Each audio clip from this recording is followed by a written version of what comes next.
Here are some tips for surviving loneliness in old life. Greetings from Senior Health Star to all. We tell a moving tale today about living life to the fullest in the face of loneliness and loss as we age.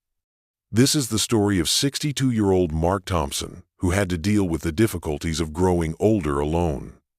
Mark's tale demonstrates the emotional fortitude and perseverance that can be discovered by savoring each moment, despite his early retirement, wife's death, and feelings of estrangement from his grown children.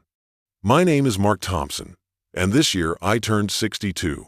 I worked for a U.S. public service organization for about half of my life before I retired. I retired early when my department underwent a reorganization. Fortunately, I had enough money saved up for my modest lifestyle to get by, not to be wealthy. I was satisfied for a while. My wife Ann, son Adam, and daughter Eva filled our home with happiness years ago. But everything changed with time. My children got married and moved away. Eva moved to another state with her husband, while Adam moved 2 hours north with his wife. Then, after a protracted illness, Ann passed away a few years ago. Abruptly, I found myself alone in a once lively house. The silence weighted heavy one evening as I sat by myself on the sofa in my living room. I felt a wave of loneliness. Then my phone rang, and Adam answered, looking rushed. "Are you by yourself tonight, Dad?" Though work got in the way, I still intended to see Kate. It hurt to be disappointed, but I understood. Adam's family and job are stressful. "It's okay, son," I said, not wanting to put any strain on him. "I'm doing okay." However, I let out a long sigh after hanging up. I felt as though the world was moving on without me. I used to have a family to support and a job to wake up for. Now that I was retired, my only challenge was my own thoughts. With Ann gone and my children starting their own lives, there was a noticeable void. My neighbor, Mr. Lewis, a good-hearted man my age, came by the following day. As we conversed, he said, "Mark, isn't it just you here now?" I gave a silent nod. "I'm in the same boat," he sighed. "My kids are busy and my wife has left. I am aware of the encroaching loneliness." His remarks were harsh, but reassuring, like a soft wound. In our loneliness, we weren't the only elders who experienced this pain. He continued by saying, "We're at an age where we must plan ahead," which stuck in my mind. What would you do if you were really alone in this large house? My mind was penetrated by those words. I started to imagine a world in which I would have no one to confide in or turn to in case I were unwell. How would I handle it? A few days later, Eva came to see my granddaughter in the hopes of having a lengthy conversation. She hurried in and said, "Dad, I've got little time," even though I had prepared her favorite foods from childhood. "I have to pick up Ryan and work is really busy." Her cheeks was flushed from balancing her work and motherhood. I grinned and said, "It's okay, honey," even though I wanted more than a quick 15 minutes. "I'm all right." She ate rapidly, picked up her daughter, and walked away, telling me to stay healthy. I felt empty seeing them drive away. I was haunted by Mr. Lewis's statements that evening. I couldn't continue to float. I required a strategy. I asked Mr. Lewis to join me for a walk in the park shortly after. I said, "I've been considering what you said while perched on a bench. How do we cope if we're elderly and alone?" He gave a nod. "I've considered that as well. First, money. Make sure savings can pay for groceries, bills, and medical expenses. You want to avoid surprises." I concurred. Although money cannot buy happiness, aging on its own can be intimidating if the necessities are not met. I looked over my money and projected my future requirements, such as medical care. It was powerful to plan. "We can't rely on our children all the time," Mr. Lewis continued. "They are frequently far away and busy. Don't isolate yourself. Stay active by working out and joining clubs." I became aware that I had become reclusive since retirement, spending days in front of the television and with empty walls. Mentally and physically, loneliness had set in. I started doing morning jogs or park stretches because I was determined to change. I joined other seniors at the community center to play board games or chess in the evenings. My world grew and I gradually made pals. Even so, calm nights were unsettling. As I lay in bed, I pondered, what if I get gravely sick? Who will look after me? Then a new idea came to mind: finding a friend. It was contradictory. Anne's death was still very much fresh. I didn't want to ruin her memory, but loneliness was more pervasive. I told Mr. Lewis about it. "Mark, it's not shameful to seek companionship," he stated after listening. "It's about exchanging tales and reducing loneliness at our age." His words made me feel less guilty. Anne would not be dishonored by a partner. It was about living life to the fullest. I met Linda Brown, a lively woman my age who was also alone when her children went out at the community center. She enjoyed life and loved taking day trips. We quickly became friends, exchanged phone numbers, and began speaking every day. We went grocery shopping, experimented with meals, and went on morning walks. My house seemed cozy again with Linda around. She eventually took up residence. We could spend our days together, conversing, watching the news, and discussing about trivial topics without getting married. Linda took care of me when I had a fever, making sure I took my medication, applying cold compresses to my forehead, and phoning Adam for assistance.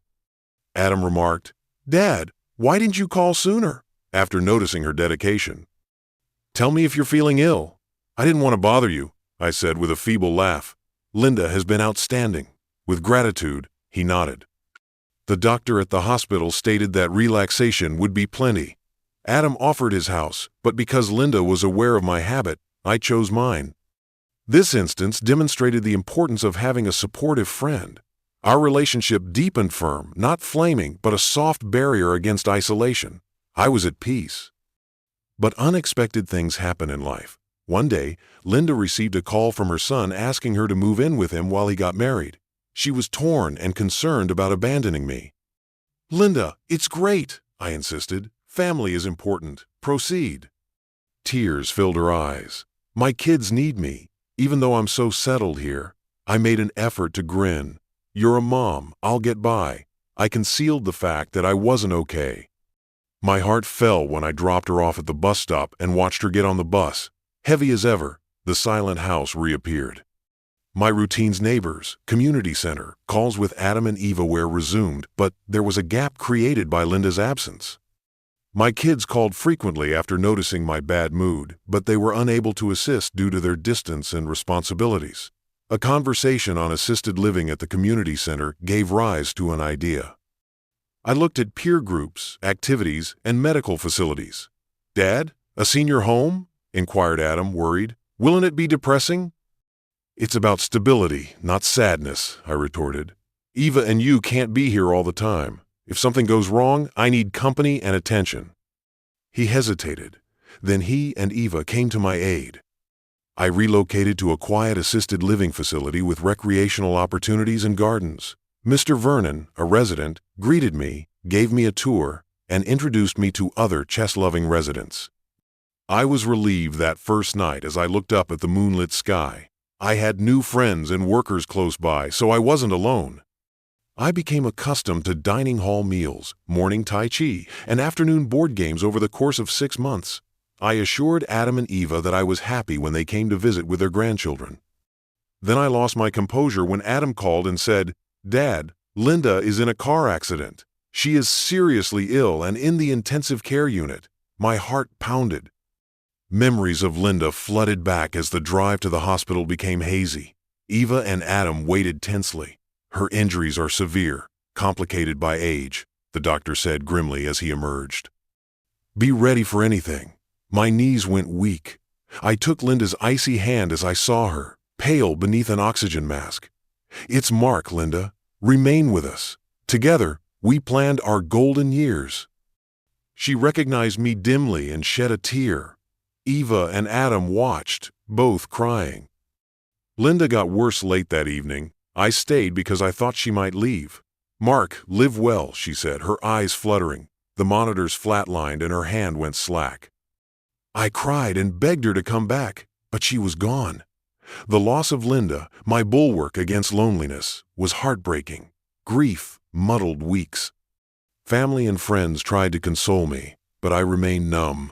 The nights brought up memories of Linda's kindness and smile. Similar to my early days, I saw a new nervous resident one morning. "Want to walk the courtyard?" I asked. With gratitude, he nodded. There was an unsaid kinship between us as we walked in silence. Loss is heavy, aging is lonely. However, a good deed lightens the load. That night, Linda's memories brought more than simply sorrow. It brought thankfulness. I was infused with her warmth. I decided to honor her by leading a good life. Her comments resonated. Accept life's impermanence, respect each day, and treasure connections. Although people depart, their influence molds us. Being old is more than just loss. It's also insight. Every relationship is worth cherishing, whether it is with family, friends, or late-life partners. Later years are filled with purpose and thankfulness, yet time flies. We age in spurts, according to Haruki Murakami. One day, parents age, youth disappears, and aging is reflected in mirrors. You talk less because few people actually listen, not because you don't have anything to say. Health, money, and distant children are among the many setbacks.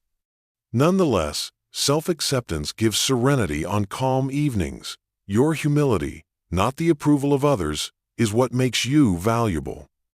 As we mature, love changes. The fire of youth wanes, and some relationships end. You discover that while memories remain, not all loves do. There are a lot of disappointments, but nice surprises. Letting up of expectations releases you from hurt, not from cynicism, but from knowledge that strikes a balance between hope and reality. You are ultimately your own constant. You have unwavering strength, standing your ground and overcoming suffering. If you're aging alone, be ready by securing your finances, maintaining your independence, cultivating connections, or accepting a temporary companion. Treasure the people who are concerned. For assistance, think about settings like assisted living. There is no one right way. Pick the one that provides solace, respect, and kinship. Know that your loved ones are always in your heart when you miss them. They had impenetrable, priceless time with you. We appreciate your participation in Senior Health Star. If you found Mark's story inspiring, please like, share, and subscribe. To see new videos, click the notification bell. Enjoy your loved ones, and I'll see you soon.